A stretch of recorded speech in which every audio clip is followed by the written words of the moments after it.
Halo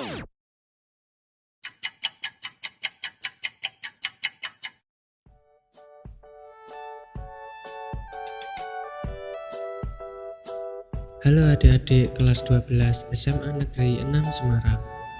Semoga senantiasa dalam keadaan sehat walafiat ya.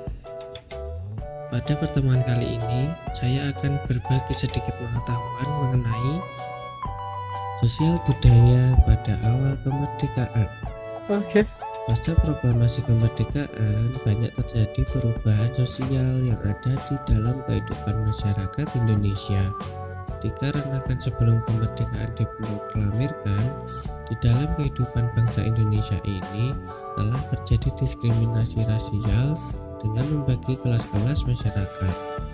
Dalam bidang sosial, pemerintah menghapus segala bentuk diskriminasi seperti dalam struktur sosial zaman Belanda terdapat penggolongan, yaitu golongan pertama merupakan warga Belanda dan Eropa.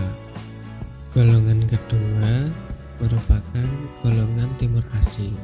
Lalu untuk golongan yang ketiga merupakan pribumi, yaitu penduduk asli Indonesia. Pada zaman Jepang, kelas golongan 1 diganti menjadi warga Jepang, golongan kedua menjadi pribumi, dan golongan ketiga merupakan orang-orang Belanda dan timur asing. Sejak Indonesia merdeka, diskriminasi sosial pun dihapuskan. Setiap warga negara mempunyai hak dan kewajiban yang sama, yang mana masyarakat di Indonesia sebelum kemerdekaan didominasi oleh warga Eropa dan Jepang, sehingga warga pribumi hanyalah masyarakat yang dianggap rendah, yang kebanyakan hanya menjadi budak dari bangsawan atau penguasa. Tetapi setelah 17 Agustus 1945, segala bentuk diskriminasi rasial dihapuskan dari bumi bangsa Indonesia, dan semua warga negara Indonesia dinyatakan memiliki hak dan kewajiban yang sama dalam segala bidang. Salah satu tujuan bangsa Indonesia yang telah dicanangkan sejak awal adalah mencerdaskan kehidupan bangsa. Dengan adanya landasan itulah yang menjadikan misi utama, yaitu menitik beratkan pembangunan awal di bidang pendidikan yang mana telah dipelopori oleh Ki Hajar Dewantara yang kemudian menjadi Bapak Pendidikan. Ia juga menjabat sebagai Menteri Pendidikan pada masa pasca kemerdekaan 1945.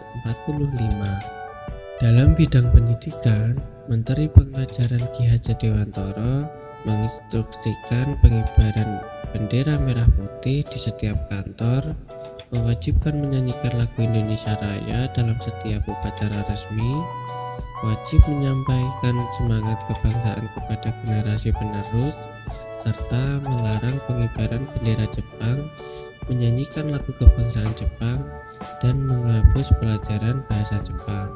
Untuk mencerdaskan kehidupan bangsa, pemerintah mendirikan semacam sekolah, mulai pendidikan rendah, sekolah rakyat 6 tahun, pendidikan umum SMP, SLTA, pendidikan kejuruan dalam berbagai bidang, serta pendidikan tinggi. Dengan mulai tibanya pihak sekutu guna menerima penyerahan Jepang, maka semakin meningkatlah ketegangan di Jawa dan Sumatera, serta mendorong orang-orang sepenuh hati mendukung Republik Indonesia untuk berbalik melawan. Atas nama kedaulatan rakyat, para pemuda revolusioner mengintimidasi, menculik, dan terkadang membunuh para pejabat pemerintahan. Ada juga kepala-kepala desa dan juga anggota polisi yang kesetiaannya disangsikan atau yang dituduh melakukan korupsi, pencatutan, atau penindasan selama pendudukan Jepang. Dalam kekacauan ini, tindakan-tindakan atas nama kedaulatan kadang-kadang sulit dibedakan dari tindakan-tindakan perampokan, perampasan, pemerasan, dan pembalasan dendam semata. No, God, please, no! Beralih ke bahasa, penggunaan bahasa Indonesia sebagai bahasa nasional terus digalakkan.